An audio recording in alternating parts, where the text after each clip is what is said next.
Good morning student, welcome to Ashwin sir की क्लास। मैं Ashwin sir class 10th mathematics का चैप्टर नंबर फर्स्ट वास्तविक संख्या है रियल नंबर्स, ये आपको पढ़ाने जा रहा हूँ। तो अपने चैप्टर का नाम है वास्तविक संख्या है रियल नंबर।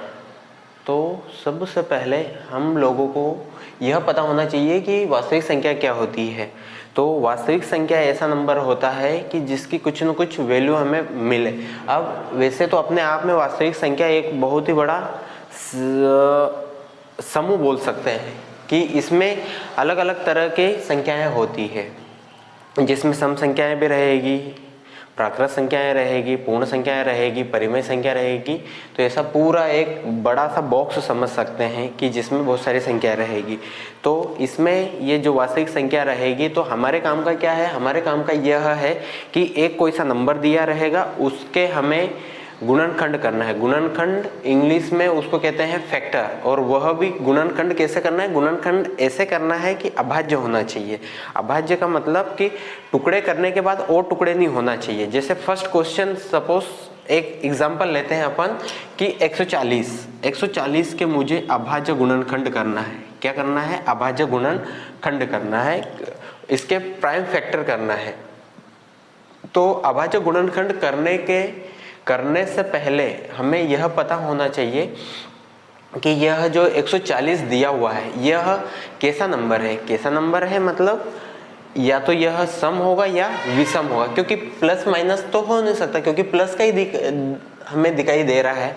तो हमें यह पता करना पड़ेगा कि यह सम नंबर है कि विषम नंबर है। अब सम और विषम नंबर पता कैसे करते हैं, ऑड और इवन नंबर, जो लास्ट डिजिट रहता है, सबसे लास्ट का जो नंबर रहता है वह पता करके, वह नंबर अगर 2 की टेबल में आ रहा हो, 2 के पहाड़े में आ रहा हो, तो हम बोलेंगे कि वह सम है। अगर वो 2 की टेबल में, 2 के पहाड़े में नहीं आ रहा है तो हम उसे विषम बोल देंगे। तो अब 2 की टेबल कहाँ से स्टार्ट होती है, 2 से होती है। अब और 1 एक इवन नंबर है, तो 2 से स्टार्ट होती है। तो यहाँ से हमें 2 हो सकता है कि 2 मिले या ना मिले। तो 0 एक ऐसा नंबर है कि जिसको इवन ही माना जाता है। तो अगर लास्ट में 0 आ गया तो वो सम नंबर ही कहलाएगा। तो ये 0 आ गया है तो ये एक सम नंबर है। तो मुझे यहाँ पे भी सम नंबर रखना पड़ेगा, क्योंकि अंदर मुझे सम नंबर मिला तो बाहर भी मुझे सम नंबर लिखना पड़ेगा। और सम नंबर कौन सा लिखना पड़ेगा, सम नंबर भी बहुत सारे रहते हैं। तो सबसे छोटा नंबर, सबसे स्मॉलेस्ट, वो सबसे स्मॉलेस्ट सम नंबर कहाँ से स्टार्ट होता है, 2 से होता है। तो मुझे यहाँ रखना पड़ेगा 2, ये रखा मैंने 2। अब 2 की टेबल ऐसा बोलना है कि 1 आ जाए। अब 2 की टेबल में तो 1 नहीं आएगा, तो फिर क्या करेंगे, अब दोनों अंक लेंगे, है ना, फर्स्ट टाइम है तो दोनों अंक ले सकते हैं। तो ये बन जाएगा आपका 14 बन गया। अब 2 का पहाड़ा ऐसा बोलना है कि 14 आ जाए। कितनी बार में आता है, 7 बार में। ठीक है, अभी सिर्फ 14 का काम खत्म हुआ, अभी 0 बचा है। अब 2 का पहाड़ा ऐसा बोलना है कि 0 आ जाए, तो 0 बार में आ जाता है। अब 2 का फिर यहाँ पे लास्ट नंबर क्या आ गया, 0। तो 0 क्या है, एक सम नंबर है। तो यहाँ पे फिर सम नंबर रखना पड़ेगा। कौन सा रखूं, फिर छोटा ही रखना है, हर बार स्मॉलेस्ट छोटे से शुरू करना है। तो फिर 2 रखा मैंने। अब 2 का पहाड़ा ऐसा बोलना है कि 7 आ जाए, 7 आ जाए। 2 की टेबल ऐसे बोलनी है कि 7 आ जाए या 7 से लेस, मतलब 7 से कम। तो 2 3 जा 6, मतलब 2 के पहाड़े 2 तिया 6, मतलब 2 की टेबल में 3 टाइम में 6 आता है, और मुझे लाना था 7। तो 7 नहीं आया, 6 आया, 1 रिमेनिंग बचा, एक कैरी हुआ। तो वो कहाँ लगा देंगे, जो शेष बचा है 0 को देंगे। तो वो 0 को देंगे तो वो क्या बन जाएगा, 10 बन जाएगा। अब 2 की टेबल ऐसा बोलो कि 10 आ जाए 5 टाइम में। ठीक है, अब ये आगे बढ़े, फिर यहाँ पे आ गए, फिर ये इसका लास्ट डिजिट देखना पड़ेगा। लास्ट डिजिट है इसका 5 क्या है, 2 की टेबल में आता है, नहीं आता है। तो ये क्या हो जाएगा, ओड नंबर, मतलब विषम नंबर। तो यहाँ अब मुझे विषम नंबर रखना पड़ेगा, और विषम नंबर सबसे छोटे से शुरू करना है। तो सबसे छोटा क्या, 1। अब 1 तो क्या है कि सभी की टेबल में आता है। 1 को ना तो ओड कहते हैं ना इवन कहते हैं, इसलिए 1 नहीं रखेंगे।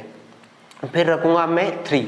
तो अब 3 रखने के बाद में यह पता करना है कि 3 क्या ये 35 को 35 को पूरी तरह 35 को डिवाइड कर रहा है या नहीं कर रहा है। अगर पूरी तरह डिवाइड नहीं कर रहा है तो 3 नहीं रखेंगे। आप चाहो तो रख के देख लेना रब में, तो 3 यहाँ पे रखने से कोई सेंस नहीं है क्योंकि 3 इसको पूरी तरह डिवाइड नहीं कर रहा है। फिर अगला ओड नंबर रखेंगे, मतलब अगला विषम नंबर। तो अगला विषम नंबर है 5। तो 5 की टेबल में 35 आता है 7 टाइम में। फिर ये 7 की टेबल में 7 आता है, इसलिए मैंने डायरेक्ट 7 रख दिया। अब देखो बच्चों, इसमें ये भी याद रखना है कि ये जो 7 आया है इसको भी चेक किया तो ये क्या है, विषम है। तो यहाँ पे विषम नंबर पहले रखूंगा, पहले मैं 3 रख के देखूंगा क्या 3 उसको डिवाइड कर रहा है। तो आंसर आया 9। क्यों? क्योंकि 3 की टेबल में 7 आता नहीं है। फिर नेक्स्ट नंबर रखूंगा, नेक्स्ट नंबर वो भी ओड विषम 5 की टेबल में 7 आता है, नहीं आता है, तो 5 भी नहीं रखूंगा। फिर नेक्स्ट नंबर आता है 7। किसी को ऐसा लग रहा है 6 रखेंगे? हाँ, किसी को लग रहा हो तो 6 नहीं रखेंगे। क्यों नहीं रखेंगे? क्योंकि 6 इवन नंबर है, सम नंबर है। और यहाँ अपन बात अपने को ये पता चल गया है कि जो आंसर लाना है, मतलब जिसको डिवाइड करना है, वो अपने आप में विषम नंबर। तो यहाँ पे फिर विषम नंबर ही आएगा, इसलिए 6 नहीं रखेंगे। फिर अगला नेक्स्ट नंबर आता है 7 की टेबल में 7 आता है 1 टाइम में, तो यहाँ लिखेंगे 1। ये इसके, अब 1 की टेबल में 1, ये 1 आता जाता है। 1 जैसे ही आया कि रुक जाना है। तो मैंने 140 के अभाज्य गुणनखंड किए हैं 2 गुणा 2 गुणा 5 गुणा 7। फिर अगली स्टेप में ये लिख सकते हैं, जो जितनी बार आया है उसकी पावर अपन उतनी लिख सकते हैं। 2 टाइम आया तो 2 की पावर मतलब उसके माथे पे रखना है, यहाँ पे छोटा लिखना है। तो 2 टाइम आया तो 2 की पावर 2, 5 की पावर कुछ नहीं है तो 1। जिसकी पावर कुछ नहीं रहता है वहाँ पे 1 आता है, तो यहाँ पे 1 है, लिखने की जरूरत नहीं है। और 7 एज इट इज, और यहाँ पे 1 भी लिखना रहता है क्योंकि अभाज्य गुणनखंड में 1 भी आएगा। क्लियर? वास्तविक संख्या गुणनखंड का एक मैं अगला क्वेश्चन ले रहा हूँ। क्वेश्चन है अपना 3825।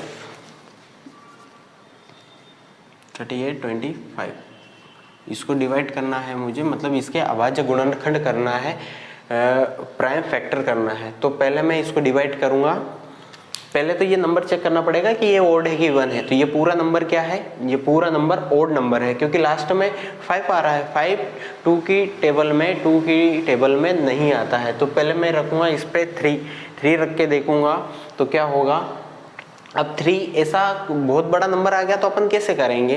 तो उसका एक छोटा सा टेक्निक यह है, ट्रिक यह है कि सारे नंबर्स को पहले 8 कर लीजिए। तो 8 सारे नंबर 8 कर रहा हूँ। 3 में 8 को 8 किया तो 11 में 2 को 13 और 5 18, मतलब 18। इन सभी का मुझे प्लस करना है, योग करना है। तो वो योग कितना आएगा? योग तो कैसे करेंगे, ध्यान से समझना। 3 में 8 को जोड़ूंगा तो 3 और 8 कितना होता है 11 में 2 को, तो 11 और 2 13 में 5 को तो आएगा 18, मतलब 18। तो 18 3 की टेबल में आता है, बिल्कुल आता है। तो यहाँ मैं 3 रख सकता हूँ। अब ध्यान से देखना कैसे मैं डिवाइड कर रहा हूँ। 3 की टेबल में 3 1 टाइम में, 3 की टेबल ऐसा बोलना है या तो 8 आ जाए या फिर 8 से लेस, तो 2 टाइम में 3 2 6 होता है। 6 आया, मुझे लाना कितना था 8, मैं लाया कितना 6। दिखाई दे रहा है आप लोगों को? लाना मुझे था 8, मैं लेके आया हूँ 6। अभी 2 रिमेनिंग बचा। 2 किसको देंगे?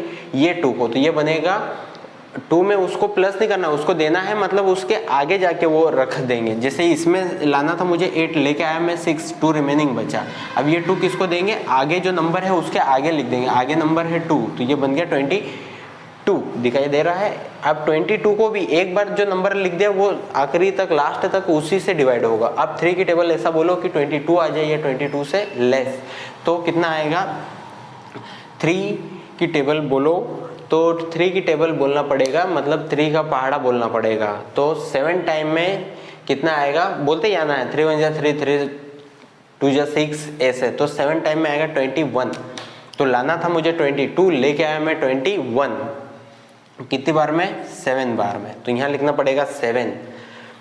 ठीक है। और ऐसा अगर जिन बच्चों को समझ में नहीं आ रहा हो तो वो चाहे तो रफ में थोड़ा टाइम लगेगा, जब तक आप सीख नहीं जाते हो तब तक ऐसा करके आप लोग साइड में जाके, रफ में जाके ऐसा कर सकते हैं। तो उससे ये फायदा होगा कि आपको एक बार क्वेश्चन समझ में आ जाना चाहिए कि प्रोसेस हो क्या रही है, उसके बाद आप डायरेक्ट भी कर सकते हो। तो जैसे ये 3 1 3, फिर इसको माइनस किया तो 0 ऊपर से उतारा 8। अब लाना था मुझे, क्या लाना था, 8 लाना है। अब 3 की टेबल बोलना है तो 2 टाइम में आया 6, ये देखो अभी मैंने बताया था। तो रिमेनिंग कितना बचा 2, फिर ऊपर से नेक्स्ट नंबर आएगा 2 तो बन गया 22। 3 की टेबल ऐसा बोलना है या तो 22 आ जाए या 22 से लेस, तो कितना आएगा 7 टाइम में मतलब 7 बार में 21, 21। फिर इसको माइनस करूँगा तो रिमेनिंग कितना बचेगा 1। अब नेक्स्ट नंबर नीचे लाएंगे अपन 5, तो 3, तो ये आ गया 5। 3 की टेबल ऐसा बोलो कि 15 आ जाए, मतलब 3 का फाड़ा ऐसा बोलना है कि 5 आ जाए, कितनी बार में 5 टाइम में 15। देखो ये डिवाइड हो गया, जो सेसपल था वो कितना आया 0, ठीक है ना। तो ऐसे करके आपको देख लेना है। जिन बच्चों को समझ में नहीं आ रहा है उन बच्चों के लिए ये मैंने मेथड बता दी है, इसी से होता है। तो अब ये प्रोसेस क्या है कि छोटी क्लास में बच्चे ऑलरेडी सीख चुके होते हैं, तो आप लोग 10th में आ गए हो तो ये काम तो आपको आना चाहिए। कुछ बच्चे हो सकते हैं कि जिन लोगों का 6 to 9th तक का बेसिक क्लियर नहीं हो, उन लोगों के लिए ये मैंने आपको बता दिया है। ये अब मैं हर बार नहीं बताऊंगा, क्लियर। तो ये कितनी बार आया था, अब मैं यहाँ पे डायरेक्ट बता रहा हूँ। 7 बार में लाना था मुझे 22, लेके आया मैं 21, 1 रिमेनिंग बचा, 5 को दूंगा 15 बनेगा, 15 बनेगा। 3 का फाड़ा ऐसा बोलना है कि 15 आ जाए 5 टाइम में।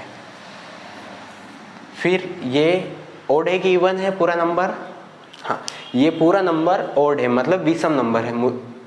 हम लोगों को कैसे पता चलेगा, तो वही टेक्निक है कौन सी कि लास्ट नंबर ले लो और उसको चेक करो कि वो क्या है, 2 की टेबल में आ रहा है। अगर 2 की टेबल में आ रहा है तो वो इवन मतलब सम नंबर है। अगर 2 की टेबल में नहीं आ रहा है तो ओड नंबर है। ओड नंबर मतलब विषम नंबर है। तो ये 2 की टेबल में नहीं आता है तो फिर यहाँ पे विषम नंबर रखना पड़ेगा। और विषम नंबर भी कौन सा, सबसे छोटा। शुरू कहाँ से करना है, 3 से। वापस से मैं रखूंगा 3। अब 3 की टेबल ऐसा बोलो कि 1 आ जाए, 1 मतलब ये फर्स्ट डिजिट। तो 3 की टेबल में 1 तो नहीं आता है, तो शुरुआत है, फर्स्ट बार डिवाइड कर रहे हैं तो 2 नंबर एक साथ ले सकते हैं 12, 4 टाइम में। 3 4 जा 12 मतलब 3 चौक 12 होता है, 4 बार में आया। क्लियर है यहाँ तक, हाँ। फिर नेक्स्ट डिजिट, अब 3 की टेबल ऐसा बोलो कि 7 आ जाए या 7 से लेस। 3 दूना 6 आया, एक रिमेनिंग बचा, लाना था 7 लेके आया 6, है ना। एक रिमेनिंग बचा, किसको देंगे 5 को, बनेगा 15। 3 की टेबल में 15 5 टाइम में दिख रहा है आप लोगों को। अब ये वापस से यहाँ पे ओड नंबर आ गया तो ये पूरा ओड है। फिर क्या रखूंगा यहाँ पे मैं ओड रखूंगा, ओड नंबर 3 रख के देखूंगा, है ना। और साथ ही में ये 3 जो भी नंबर रखते जा रहे हैं उससे ये कंप्लीट डिवाइड होना चाहिए। जो सेसफल आएगा, रिमाइंडर आएगा, वो 0 आना चाहिए। अब 3 रख के देखो, 3 1 जा 3, लाना था 4, लेके आया मैं 3, रिमेनिंग बचा, कुछ बचा है कितना 1 किसको देंगे 2 को, कितना बनेगा 12। अब 3 के फाड़े में 12 कितने बार में, 4 बार में पूरा कंप्लीट हो गया। अब ऊपर क्या बचा है 5। 3 की टेबल ऐसा बोलो कि 5 आ जाए, आएगा क्या, नहीं आएगा। तो यहाँ पे 3 रखेंगे क्या, नहीं रखेंगे। विषम होने के बाद भी 3 नहीं रख रहे हैं, क्यों, कारण क्या है, कारण यह है कि जो सेसफल आ रहा है वो 5 रिमेनिंग आ रहा है, या फिर जो 5 आ रहा है वो 3 की टेबल से पूरा कंप्लीट डिवाइड नहीं हो रहा है, इसलिए अपन 3 नहीं रखेंगे। फिर नेक्स्ट नंबर क्या रखेंगे 4, बिल्कुल नहीं रखेंगे। क्यों, क्योंकि 4 जो है वो सम नंबर है और हम लोगों को कौन सा नंबर रखना है, विषम रखना है। विषम ही क्यों रखना है, क्योंकि ये पूरा नंबर विषम है। तो क्या रखूंगा 4 नहीं रखूंगा, 5 रखूंगा। 5 की टेबल में ये आएगा। मुझे कैसे पता चला आएगा, क्योंकि अभी मैंने सीखा है जो लास्ट में 0 या 5 है तो वो 5 से डेफिनेटली डिवाइड होगा। अब 5 की टेबल ऐसा बोलो कि 4 आ जाए, ये फर्स्ट डिजिट 5 की टेबल में 4 आएगा, नहीं आएगा। क्या करेंगे 2 डिजिट लेंगे, 2 डिजिट लेंगे तो कितना बनेगा 42। 5 की टेबल में 42 आता है, नहीं आता है, तो फिर क्या छोड़ देंगे, बिल्कुल नहीं छोड़ेंगे। फिर 5 की टेबल ऐसे बोले या तो 42 आ जाए या 42 से लेस, तो 40 आएगा, कितने टाइम में 8 टाइम में। मतलब 5 के फाड़े में 42 लाना है या 42 से कम, तो 5 के फाड़े में 42 तो नहीं आता है, 40 आता है, कितनी बार में 8 बार में। तो कुछ रिमेनिंग बचा क्या, सेसफल बचा क्या, हाँ बचा ना, कितना 2 किसको देंगे 5 को, तो कितना बनेगा 25। 5 का फाड़ा ऐसा बोल रहे हैं 25, 5 बार में। फिर ये 5 आ गया तो यहाँ पे 5 रख सकता हूँ मैं। 0 या 5 आए तो फिर फटाफट करते जाना है। तो 5 1 जा 5, कितना बचा रिमेनिंग, लाना था 8, लेके आया 5, रिमेनिंग कितना बचा 3 किसको देंगे 5 को, कितना बनेगा 5 को देने से मतलब उसके आगे रखना है, आप तो बस इतना याद रख लो 3 बचा, वो 3 किसके 5 के आगे रखेंगे तो वो बन जाएगा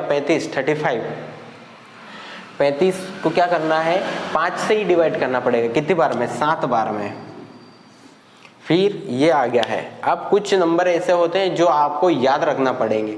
अब जैसे ये 17 है तो 17 का 7 विषम है तो यहाँ पे विषम नंबर आएगा, तो अब 3, 5, 7, 9 ऐसे रखते थोड़ी नहीं चलेंगे क्योंकि इसमें बहुत ज़्यादा टाइम लगेगा।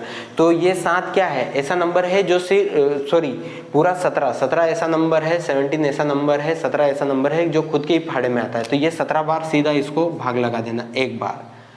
क्लियर, बस अब ये इसके टुकड़े रख देंगे, किसके अपन ने किए 3825 बराबर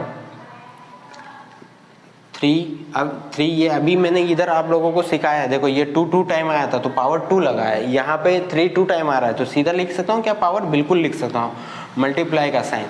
5 कितनी बार आ रहा है 2 बार आया है, ध्यान से देखना, तो 5 की पावर 2 मल्टीप्लाई 17 कितनी बार आ रहा है 1 बार, और सभी के साथ में 1 तो मल्टीप्लाई में लिख सकते हैं। तो ये आपके हो गए अभाज्य गुणनखंड। क्लियर दोस्त स्टूडेंट्स। हाँ, अब अपन आगे बढ़ते हैं इसी चैप्टर का अच्छे वाला क्वेश्चन। अच्छे वाले से मतलब है कि थोड़ा सा जो 4 नंबर का आता है वो वाला क्वेश्चन, इसको मैं रफ कर रहा हूँ। अभाज्य गुणन के साथ में एक क्वेश्चन आता है एलसीएम निकालना और एचसीएफ निकालना, ठीक है ना। 12, 15, 21 12, 15, 15 और 21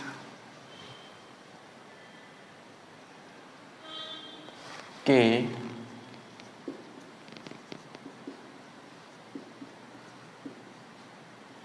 अभाज्य गुणनखंड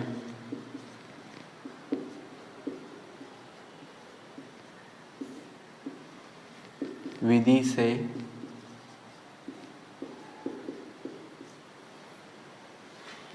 से एलसीएम एचसीएफ ज्ञात करो। एलसीएम और एचसीएफ ज्ञात कीजिए, ये प्रश्न है अपना। गुणनखंड विधि अभी थोड़ी देर पहले मैंने सिखा चुका हूं मैं आपको, ध्यान से देखना। तो एक ये आपका 12 है, इसके अभाज्य गुणनखंड विधि के द्वारा क्या करना है एलसीएम निकालना है, तो अभाज्य गुणनखंड विधि द्वारा इसके टुकड़े करेंगे। 12 के करेंगे, 15 के करेंगे और 21 के करेंगे। ध्यान से देखना बच्चों। हाँ, अब ये यहाँ पे इसका लास्ट डिजिट क्या है 2 है, 2 ओड है कि इवन है, इवन नंबर है, तो यहाँ रखना पड़ेगा 2 की टेबल इससे बोलनी है कि 1 आ जाए।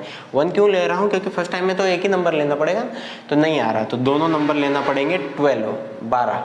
6 2 की टेबल ऐसा बोलना है कि 12 आ जाए, 12 आ जाए, कितनी बार में 6 टाइम में, ठीक है। अब ये 6 ओड है कि इवन है, ये इवन नंबर है, 2 की टेबल में आता है, तो यहाँ कितना रखना पड़ेगा 2, कितनी बार में आएगा 3 बार में, मतलब 2 की टेबल ऐसी बोलनी है कि पहले 12 आ जाए। तो 12 कितनी बार में आया था 6 टाइम में, इसलिए मैंने यहाँ रखा था 6। अब 6 को मैंने देखा ये ओड है कि इवन है, तो ये क्या है इवन नंबर है, मतलब सम नंबर है, तो यहाँ पे रखा मैंने सम मतलब सबसे छोटा रखना पड़ेगा 2 रखा, तो कितनी बार में आया 3 बार में। अब ये 3 को पहले पहचानना पड़ेगा कि ये सम है कि विषम है, तो ये है विषम ओड नंबर, तो यहाँ विषम रखना पड़ेगा। 3 की टेबल में 3 आता है 1 टाइम में, तो ये 12 के मैंने अभाज्य गुणनखंड कर दिए। ध्यान से देखना क्या क्या आया, 2 टाइम आया, अभी सिखाया था, तो पावर 2 लगा सकता हूँ, जो जितनी बार आता है उसकी पावर उतनी ही लिखते हैं। मल्टीप्लाई 3 मल्टीप्लाई 1 तो सभी के साथ लिखना है। अब अगला प्रश्न है अपना 15, अगला नंबर है, प्रश्न नहीं है ये अगला नंबर है। एक ही क्वेश्चन में ये 3 टाइप से, अगला नंबर है 15 मतलब 15। तो पहले 15 को चेक करो, तो अब मैं 15 को कैसे चेक करूं भाई, तो सबसे लास्ट नंबर चेक करना है 5 क्या है ओड है कि इवन है, ये है ओड नंबर मतलब विषम है। हमें कैसे पता, क्योंकि 2 की टेबल में नहीं आता है तो ओड होगा, विषम होगा, तो फिर क्या विषम नंबर रखेंगे, तो कौन सा रखूं मैं 3 रखना पड़ेगा सबसे छोटा, तो ये रखा मैंने 3 की टेबल में 15 आता है, 15 आता है 5 बार में। अब ये कौन सा नंबर आ गया, इसको कहते हैं प्राइम नंबर, अभाज्य संख्या। अभाज्य संख्या जो खुद के ही फाड़े में आए और किसी के भी फाड़े में नहीं आए। तो 5 ऐसा नंबर है जो 5 के ही फाड़े में आता है, 5 के ही टेबल में आता है वन टाइम में। क्लियर? तो ये यहाँ 1 आने के बाद हम लोगों को रुक जाना है। तो 15 के टुकड़े जो मैंने किए हैं वो रखना पड़ेंगे। 3 × 5 × 1 तो सब में लिखना है। यहाँ तक आप लोगों को समझ में आया होगा। फिर आगे बढ़ो। अगला नंबर है अपना 21। 21 में जो लास्ट डिजिट है वो है 1। 1 को चेक करना पड़ेगा क्या 2 की टेबल में आता है। 1 2 की टेबल में आता है, बिल्कुल नहीं आता है। तो ये क्या हो जाएगा, विषम नंबर। विषम नंबर मतलब ऑड नंबर, तो यहाँ विषम रखना पड़ेगा, वो भी सबसे छोटा। सबसे छोटा मतलब पहले रखूंगा मैं 3, तो मैंने रखा 3। अब 3 की टेबल ऐसे बोलनी है कि 21 आ जाए। कितनी बार में आएगा, ये आएगा 7 बार में। 7 बार में 21 आता है। फिर 7 एक ऐसी संख्या है जो सिर्फ 7 के ही फाड़े में आती है, तो 7 एक बार में आ जाएगा। ठीक है ना। तो ये हो गया 21 के टुकड़े। क्या क्या हुए, 3 × 7 × 1। यहाँ तक टुकड़े मैं उम्मीद करता हूँ कि आप लोगों को समझ में आया होगा। अब अपना क्वेश्चन है, मुझे बताना है एलसीएम। ध्यान से समझना, एलसीएम। एलसीएम का मतलब होता है कि सारे जो टुकड़े किए हैं मैंने वो सारे मुझे रखना है, किसी को भी नाराज नहीं करना है, किसी को भी छोड़ना नहीं है। तो सबसे पहले मैं रखूँगा 2 की पावर 2 × 3। अब 1 नहीं रखूँगा, 1 को क्या है कि मैं लास्ट में लिख दूंगा क्योंकि 1 सबके साथ में आ रहा है। तो 2 की पावर 2 × 3 अब ये 3 रखना है मुझे, तो 3 रखूंगा क्या, सबको लेना है, बट भाई किसी को डबल नहीं लेना है। प्रसादी बढ़ती है तो सबको बांटना है, अपन बोलते हैं सभी को दो, बट किसी को डबल नहीं देना है। तो 3 मैं ऑलरेडी ले चुका हूँ, 3 को और रिपीट नहीं करना है। फिर अगला नंबर क्या है 5, तो 5 इधर चेक कर लो, ले लिया क्या, मैंने नहीं लिया है, तो 5 आएगा यहाँ पे, मतलब लिखना पड़ेगा। तो ये लिख दिया मैंने 5 × अगला नंबर क्या है, इससे लेना है ये, क्योंकि एलसीएम तो सभी का निकलेगा, कॉमन सभी का मिक्स करके लेना है। फिर अगला नंबर है 3, तो 3 यहाँ रखना पड़ेगा। 3 मैं ऑलरेडी ले चुका हूँ, तो 3 को नहीं लूँगा। फिर अगला नंबर है 7, तो 7 लेना पड़ेगा, बिल्कुल लेना पड़ेगा। क्यों लेना पड़ेगा, क्योंकि 7 को मैंने पहले इधर लिखा नहीं है, इसलिए 7 को लिखना पड़ेगा। 3 क्यों नहीं लिखा मैंने, क्योंकि 3 को मैं ऑलरेडी यहाँ पे लिख चुका हूँ। जिस नंबर को मैं लिख चुका हूँ उसको रिपीट नहीं करना है। मल्टीप्लाई, अब लास्ट में 1 लिख दो बस। अब मुझे क्या करना है, इन सब का मल्टीप्लाई करना है। ये 2 की पावर 2 है, तो इसका क्या मतलब है, 2 कितनी बार आया होगा, 2 टाइम आया होगा, 2 बार, इसलिए उसकी पावर 2 लगाई है। तो अब इसको चाहो तो वापस ऐसा ब्रेक कर सकते हो, कुछ बच्चों को समझ में अगर नहीं आ रहा हो तो। और 1 का मल्टीप्लाई करते हैं तो 1 ही रहता है, इसलिए 1 को मैंने छोड़ दिया है। अब इन सब का आपस में मल्टीप्लाई करना है, ध्यान से देखना कैसे करते हैं। पहले 2 में 2 का मल्टीप्लाई करना, जैसे मान लो कि ये बाकी कोई भी नंबर नहीं है, सभी को मैं छुपा रहा हूँ, सिर्फ 2 × 2 है, तो दोनों का मल्टीप्लाई करना तो आता है। 2 में 2 का मल्टीप्लाई करेंगे तो कितना आएगा 4, तो इसका मल्टीप्लाई करके रुक गए अपन 4। ठीक है ना। तो क्या मेरे पास 2 और 2 था, नहीं, और भी नंबर है तो उनमें भी करना पड़ेगा। अब जैसे मान लो कि 4, ये 3 नंबर होते, तो 4 का मल्टीप्लाई 3 में करूंगा, तो 4 3 होता है 12, 12। फिर चाहो तो ये ऐसे कर सकते हैं, इन दोनों का मल्टीप्लाई किया तो 4 आया, इन दोनों का दो नंबर लेके तो कर ही सकते हैं, इन दोनों का करेंगे तो 15 आएगा, और ये अकेला ही है 7। अब इन दोनों का आपस में करूँगा, ठीक है ना। तो 15 4 जा 60, मतलब 60 होता है, तो 60 × 7, ठीक है ना। अब ये 60 में 7 का मल्टीप्लाई करना है, ध्यान से देखना, ये 60 कहाँ से है, 15 में 4 का किया है, 15 चौक 60 होता है, और ये मल्टीप्लाई में 7। अब इन दोनों का करना है 60 और 7 का, तो 16 और 7 का 60 में 7 का करना है। तो जब भी 0 वाले का मल्टीप्लाई आ जाए तो कैसे करोगे, ध्यान से समझना, जितने 0 आ जाए वो 0 रहेंगे एज इट इज, तो वो 0 पहले ही निकाल लो। कितना 0 है, 1 है, तो 1 0 मैंने पहले ही निकाल लिया। अब क्या बचा मेरे पास, 6 × 7, तो 6 में 7 का करो या 7 में 6 का मल्टीप्लाई करो, बात एक ही है। तो 7 में 6 का किया तो 7 6 42 होता है, चौक 7 6 42, तो ये आया आपका एलसीएम। अब मुझे निकालना है एचसीएफ। एचसीएफ किनका, इन सभी का। तो एचसीएफ का पहले तो एलसीएम का मतलब समझ लो, लोएस्ट कॉमन मल्टीपल, मतलब छोटे से छोटा हर एक मल्टीपल लेना है।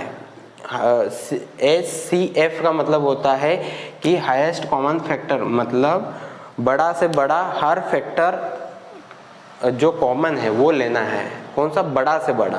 तो बड़ा से बड़ा क्या मिलेगा अपने को? देखो 2 की पावर 2 है तो सभी में आ रहा है 2? नहीं आ रहा है, 2 को छोड़ो। 3 आ रहा है क्या? सभी में आ रहा है, ठीक है ना, तो 3 आएगा। और 3 की पावर अगर 2 रहता और वो तो 3 आएगा। एक नंबर तो हमें पता चला कि कॉमन क्या आ रहा है, 3 मल्टीप्लाई 1 आ रहा है, ये 5। अब देखो बाकी तो कुछ सभी में मैच नहीं कर रहा है, जैसे 5 इसमें है, इसमें नहीं है, किसी तीनों में से किसी भी एक में नहीं है तो उसको HCF में नहीं लेना है, तीनों में होना चाहिए, क्योंकि उसका फुल फॉर्म ही होता है हाईएस्ट कॉमन फैक्टर।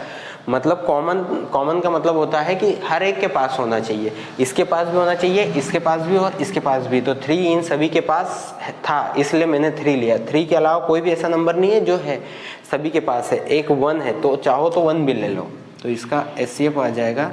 फिर इन दोनों का मल्टीप्लाई करेंगे 3। बच्चों समझ में आया होगा, उम्मीद करता हूँ। गुणनखंड विधि के द्वारा LCM और HCF निकालना आपको, ठीक है। आगे बढ़, अगला प्रश्न है कि कोई भी एक नंबर दिया हुआ रहता है और उसको हमें यह बताना रहता है कि वो, अगला प्रश्न है अपना कि कोई भी नंबर दिया हुआ है,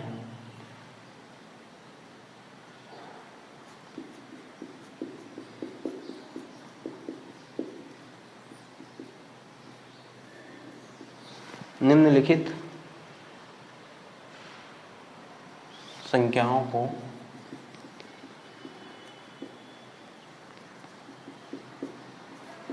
बिना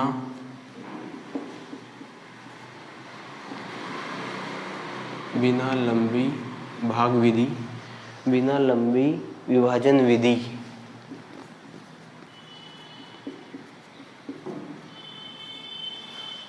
विभाजन क्रिया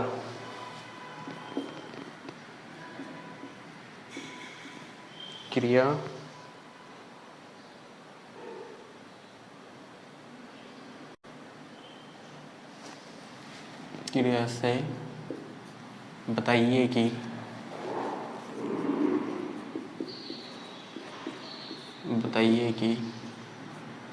दी गई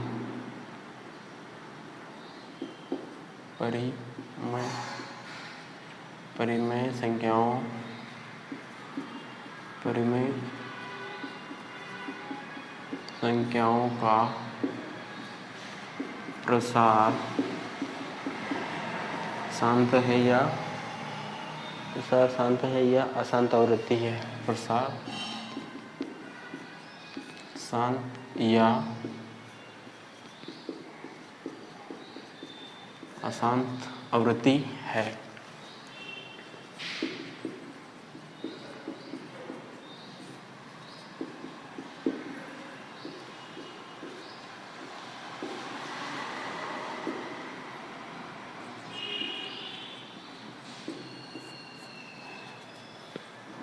तो इसमें अलग अलग क्वेश्चन है। पहला क्वेश्चन है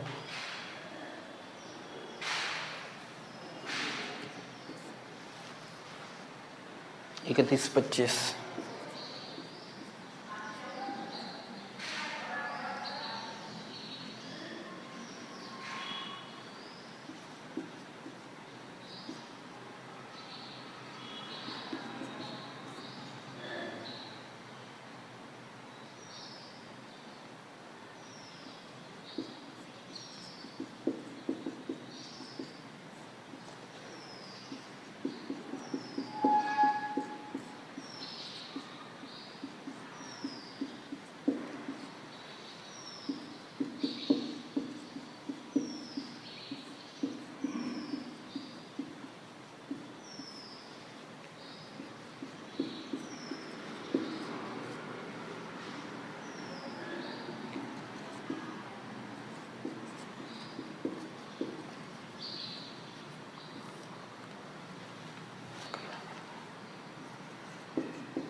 प्रश्न में हर बराबर 31-25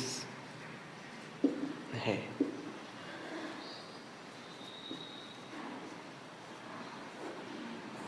गुणनखंड विधि फिर आ गई है। ये इसमें क्या लिखा है, 31 25 के फिर हमें टुकड़े करना है, 31 25 के टुकड़े करना है। तो 31 25 3125 में जो इकाई का अंक है वो है 5 ओड एक इवन है, यह एक ओड नंबर है, विषम नंबर है। तो यहाँ विषम नंबर पहले रखेंगे 3 रखने के बाद में हमें यह देखना है कि क्या वह पूरी तरह डिवाइड हो रहा है, ठीक है ना। तो हमें किससे पता चलेगा हो रहा है कि नहीं हो रहा है, तो उसकी एक छोटी सी टेक्निक यह है कि सभी नंबर को ऐड कीजिए पहले। तो 4 में 3 में 1 को ऐड किया तो 4 आया, 4 में 2 को ऐड किया तो इन नंबर को कैसे ऐड करना है ध्यान से समझ लेना। 3 + 1 + 2 + 5 सबको ऐड किया, 3 और 1 4, 4 और 2 6, 6 और 5 11, 3 की टेबल में 11 नहीं आता है। 3 यहाँ रखूँगा मैं, और 3 क्यों रख रहा हूँ क्योंकि ये पूरा नंबर ओड नंबर है, विषम नंबर है। तो यहाँ पे मुझे विषम नंबर रखना पड़ेगा, वो भी सबसे छोटा। तो सबसे पहले मैं 3 रखूँगा। तो इन सभी का मैंने समेशन किया, इन सभी का योग किया है तो आया मेरे पास 11, जो कि 3 की टेबल में नहीं आता है, इसलिए 3 रखने से कोई सेंस नहीं है। फिर अगला नंबर रखना पड़ेगा मुझे 5, और 5 कहाँ रखना है ये भी अभी मैं थोड़ी देर पहले बता चुका था कि लास्ट में अगर 0 आता है या 5 आता है तो वहाँ पे मुझे 5 ही रखना है डायरेक्ट। तो आप चाहो तो डायरेक्ट भी 5 रख सकते हो। अब 5 की टेबल ऐसा बोलना है कि 33 आ जाए, तो 5 की टेबल में एक एक डिजिट लेना है। तो पहले मैंने लिया 3, तो 5 की टेबल में 3 आएगा क्या, नहीं आएगा। तो फिर दोनों डिजिट लूंगा तो कितना बन जाएगा 31। तो 5 की टेबल में 31 आता है, नहीं आता है। तो क्या करूँगा, छोड़ दूंगा, नहीं, क्या करना है 31 से कम, तो 30 आ जाएगा। 5 की टेबल में आता है कितनी बार में, 6 बार में, 5 6 30 होता है ना। तो लाना कितना था मुझे 31, लाया कितना मैं 30, एक रिमेनिंग बचा। तो 1 किसको देंगे 2 को, तो कितना बनेगा 12। 5 की टेबल ऐसा बोलो कि 12 12 आ जाए, 12 आएगा क्या, नहीं आएगा तो उससे कम ले लो, कोई प्रॉब्लम नहीं, ले सकते हैं। तो कितना 10 कितनी बार में 2 बार में, 5 दूना 10 होता है। लाना था मुझे कितना 12 बना कैसे था, यहाँ पे लाना कितना था 31 लाना था, लाया था मैं कितना 30, एक बचा था तो एक वो 2 के आगे लिखा, 1 2 के आगे लिखा तो 12 बन गया। तो 5 की टेबल में 12 कितनी बार में 12 आता नहीं है। 5 की टेबल में 10 आता है 2 टाइम में, रिमेनिंग कितना बचा 2 किसको देंगे 5 को, तो कितना बन जाएगा 25। 5 की टेबल में 25 5 टाइम में, फिर ये 5 आया तो सीधा 5 रख सकते हैं। 5 की टेबल ऐसा बोलो कि 6 आ जाए 1 टाइम में, लाना कितना था 6, लाया कितना 5, 1 रिमेनिंग बचा, किसको देंगे 2 को, कितना बनेगा 12। 5 की टेबल में 12 नहीं आता है, 10 आता है 2 टाइम में, लाना कितना था 12, 12 लेके कितना आया मैं 10, कितना बचा 2, किसको देंगे 5 को, कितना बनेगा 25। ये समझ में आ रहा है ना क्या किसको देने की बात कर रहा हूँ। जिन लोगों को समझ में नहीं आ रहा हो तो वो रफ में जाके ऐसा करके देखना। मैं बार बार आप लोगों को बता चुका हूँ कि जिन लोगों को समझ में नहीं आ रहा है वो ऐसा करके देखना। एक बार और मैं बता देता हूँ, 5 1 जा 5, इसको रिमेनिंग 1 ऊपर से उतारा 2, 12 बना, 5 2 जा 10, रिमेनिंग 2 ऊपर से उतारा 5, 5 5 जा 25, 25 होता है। देखो ये भाग चले गया ना, तो सेसफल कितना है 0, कितनी बार 25 आया। ऐसे रफ में जाके कर लेना है। फिर 5 आ गया, फिर 5 से जाएगा तो 5 की टेबल में 1 तो नहीं आता, दोनों अंक लेंगे 12, तो 10 2 टाइम में, रिमेनिंग 2 बचा 25। फिर 5 की टेबल में 25 5 टाइम में 5 1 आया, तो उसके बाद रुक जाना है। ये आप लोगों को ऐसा करके देखना है जो मैंने फैक्टर किए हैं। ऐसा करके आप लोगों को, जिन लोगों को समझ में नहीं आ रहा है उनको ये सीख जाएंगे वो लोग। ये मैं रफ कर रहा हूँ। जो फैक्टर आए हैं उनको लिख लो। 5 कितनी बार आया है 1 2 3 4 5, तो 5 की पावर 5। शांत दिखाने के लिए जो शांत की शर्त है और अशांत की, वो मैं यहाँ पे आप लोगों को लिख के दे रहा हूँ।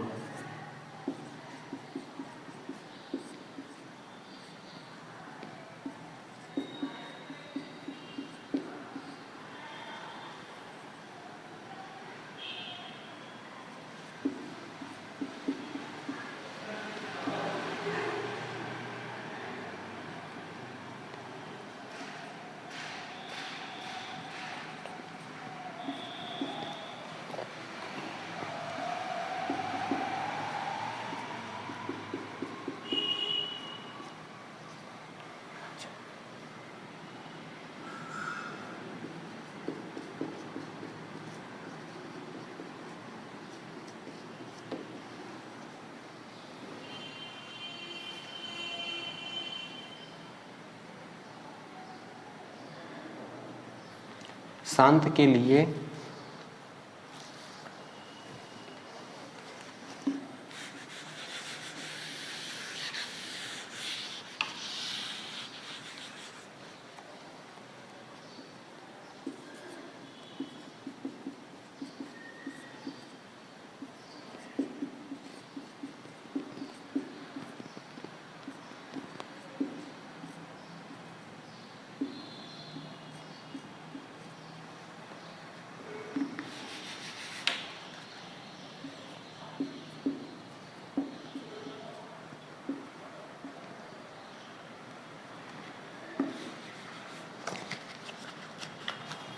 दो या पाँच या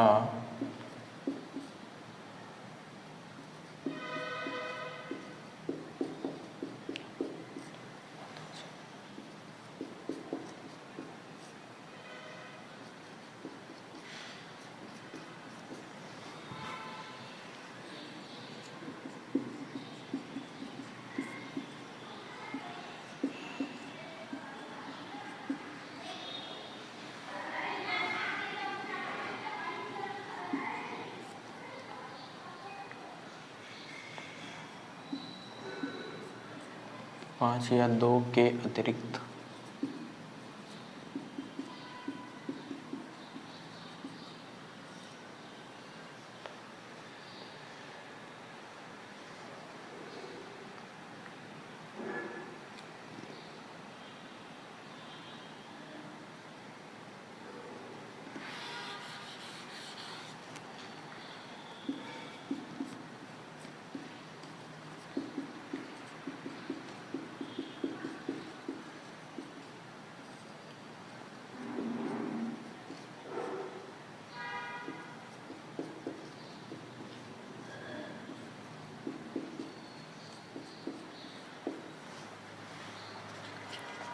तो ये वाले प्रश्न में जो हर है उसमें क्या आ गया है, 5 अकेला आया है, तो 5 आ रहा है तो ये तो शांत हो जाएगा। जो शांत रहता है, शांत के लिए हर में या तो 2 होना चाहिए या 5 होना चाहिए या 5 2 और 5 2 और 5 दोनों होने चाहिए। ये किसकी शर्त है? शांत की। अशांत के लिए 2 या 5 या 1 के अतिरिक्त कोई और संख्या होनी चाहिए, कोई और संख्या होनी चाहिए के अतिरिक्त कोई और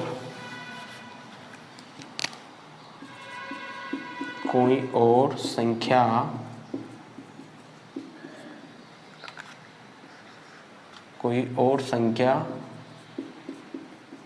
होनी चाहिए, तो वो क्या हो जाएगा? आपका अशांत हो जाएगा। तो देखो ये वाला प्रश्न अपना था, ये जो दिया था 13/3125, तो जो बटे वाला है उसके फैक्टर करना पड़ेगा। हर क्वेश्चन में फैक्टर किए तो बटे में कितना आया?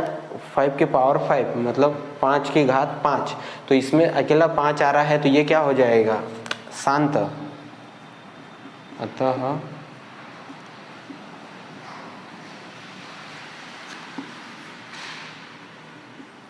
अतः दी गई संख्या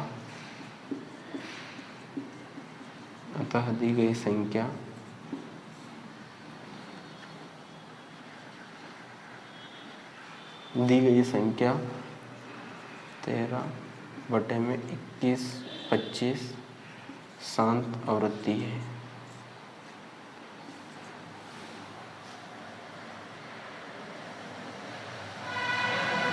ऊर्जा का प्रसार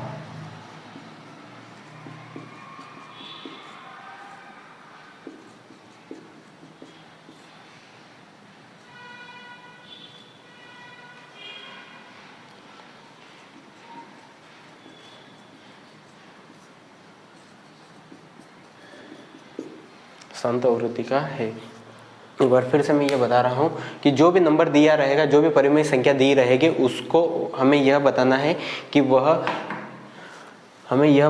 जो भी संख्या दी रहेगी वह उसका प्रसार शांत है या अशांत आवृत्ति का है। तो जो भी संख्या दी रहेगी उसमें जो बटे में रहेगा, हर में रहेगा, उसके अपने को हम लोगों को अभाज्य गुणनखंड करना रहेंगे। तो 3125 के अभाज्य गुणनखंड किए इस टाइप से, जो मैं पहले भी बता चुका हूँ, उनके गुणनखंड करना है। फिर उन गुणनखंड जो टुकड़े रहेंगे उनमें यह देखना है कि क्या क्या आ रहा है। तो जो शांत है उसके लिए आप लोग शांत किसको कहेंगे, अगर उसके जो डिवाइड में है, न्यूमरेटर में, हर में है, उसमें या तो अकेला 2 आना चाहिए या 5 आना चाहिए या 5 और 2 दोनों आना चाहिए, दोनों होने चाहिए। दोनों अगर उसमें उपस्थित है तो वो संख्या आपकी शांत कहलाएगी। अगर दोनों के अतिरिक्त या उनको छोड़ के कोई भी संख्या आती है तो वो अशांत हो जाएगी। तो इसके मैंने गुणनखंड किए हैं। उसके बाद अतः दी गई संख्या 13/3125 का प्रसार शांत आवृत्ति का है। क्यों शांत आवृत्ति का है? क्योंकि उसमें केवल 5 आ रहा है। केवल 5 आए, केवल 2 आए या 5 और 2 दोनों आ जाए तो वो शांत का रहेगा, या 2 और 5 के अतिरिक्त या इन दोनों को छोड़ के अगर कोई संख्या आती है या ये दोनों उपस्थित नहीं है तो वो क्या कहलाएगा? आपका अशांत कहलाएगा। इन दोनों के अतिरिक्त तो कोई भी संख्या आ गई है, 2, 5 और 1, इन 3 के अतिरिक्त तो कोई भी एक भी संख्या एक्स्ट्रा में आ गई है, अतिरिक्त आ गई है, तो वो आपकी हो जाएगी अशांत आवृत्ति। उसका एक मैं प्रश्न आप लोगों को करवा देता हूं। 64/125। अब जिन लोगों को लिखना हो तो वो लिख लीजिएगा। अब मैं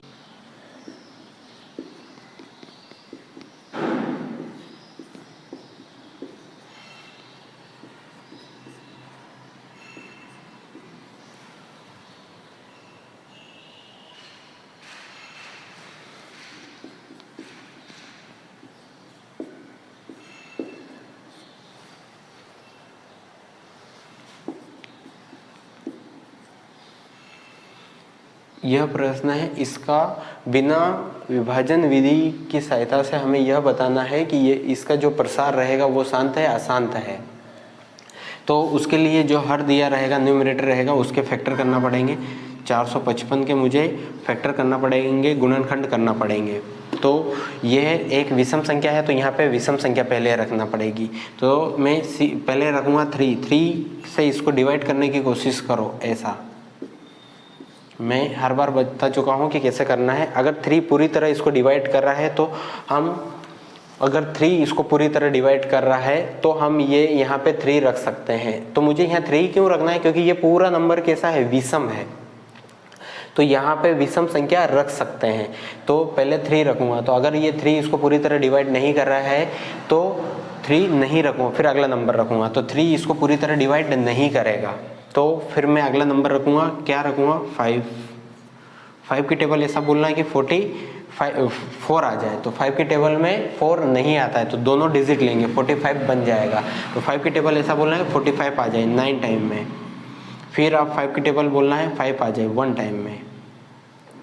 ये जिन लोगों को समझ में नहीं आ रहा है मैं फिर से उनको बता रहा हूँ, या तो ऐसा करके आप लोग सीख जाइएगा, ये तो आता ही होगा, ठीक है ना। जिनको ऐसा लॉन्ग लगता है तो मैं उन लोगों को यही बता रहा हूँ, ध्यान से समझना। 5 की टेबल ऐसा बोलना कि 4 आ जाए। अपना क्वेश्चन क्या है?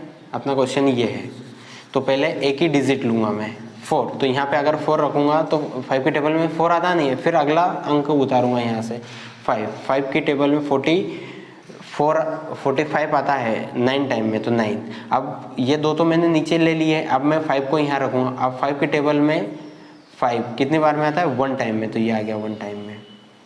अब यहाँ पे ये लास्ट में क्या आ गया? 1 क्या है? ओड है कि इवन है? ओड नंबर है, विषम नंबर है, तो यहाँ विषम संख्या रखनी पड़ेगी। तो पहले मैं रखूँगा 3 रखने पे ये पूरी तरह उसको डिवाइड नहीं कर रहा है, क्योंकि 3 के पहाड़े में 9 आता है 3 बार में, एक शेष बच जाएगा। तो 3 रखने से कुछ बात नहीं बनेगी। फिर अगला नंबर क्या रखूँगा मैं? 3 के बाद में 5। तो 5 के फाड़े में तो ये आएगा नहीं, क्योंकि 5 किसको डिवाइड करेगा? जिसके लास्ट में या तो 0 है या 5 है। 5 भी इसको डिवाइड नहीं करेगा, आप लोग रख के देख लेना। फिर अगला नंबर रखूँगा मैं 7। तो 7 बन जा 7 1 टाइम में लाना था मुझे 9, लेके आया मैं 7। 2 रिमेनिंग बचा ना इसमें से 2, वो किसको देंगे? ये 1 को, तो वो बनेगा 21। तो 7 की टेबल में 21 आता है 3 बार में। 13, फिर नेक्स्ट नंबर आ गया 13। अब 13 का ये लास्ट नंबर क्या है? विषम, तो यहाँ पे विषम नंबर आएगा। ये कुछ नंबर ऐसे हैं जिनको कहते हैं जो उन्हीं के फाड़े में आते हैं अभाज्य संख्याएं। तो अभाज्य संख्याएं तो आप अच्छे से उनको याद कर लेना तो आपका समय बच जाएगा। तो 13 एक अभाज्य संख्या है, 13 सिर्फ 13 के फाड़े में आता है, तो यहाँ 13 के फाड़े में आता है एक बार में। तो ये 455 के मैंने गुणनखंड कर लिए हैं, वो उनको मैं लिख रहा हूँ। 5 × 7 × 13 13 × 1। फिर चूंकि दी गई संख्या 64 के हर में संख्या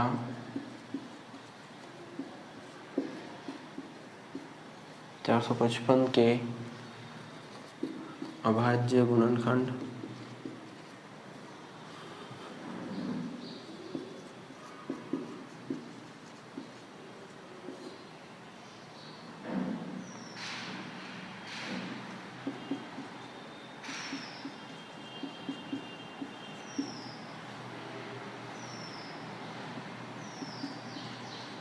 जिसमें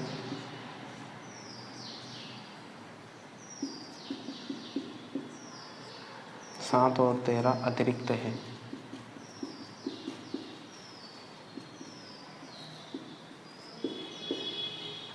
जिससे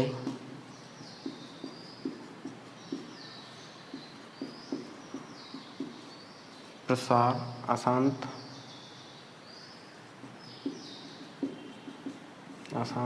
होगा। आया समझ में? जिन बच्चों को लिखना हो, स्क्रीनशॉट लेना हो तो स्क्रीनशॉट भी ले सकते हैं।